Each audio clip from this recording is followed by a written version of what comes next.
Со своите трактори и останата земјоделска механизација, земјоделците од општина Чешиново Блешево денеска напладне накратко го блокираа магистралниот пат Штип Кочани кај селото Блешево, со што го искажаа својот револт за воведувањето на двојазичноста во државата. Тие не сакаат воведување на втор службен јазик во државата, особено во градовите во Источна Македонија, каде нема ниту едно албанско семејство.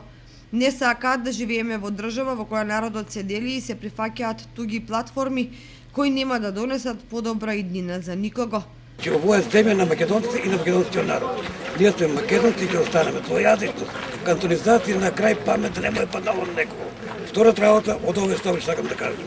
Дека во колку тие платформата не ја повлечат, континуирано месец-два, ако треба, значи од пато нема да се мрднеме.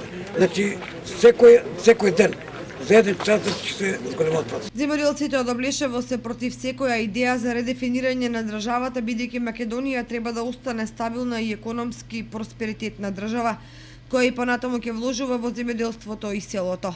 Денешната блокада на магистралниот пат Штип Кочани кај село Облешево траеше околу половина час, пошто земјоделците не ја отстранија механизацијата од коловозните ленти и си заминаа кон своите населени места, со најава дека протестот ќе продолжи во наредните денови со блокирање на патот од 1 час, се додека не се разреши замрсената политичка ситуација.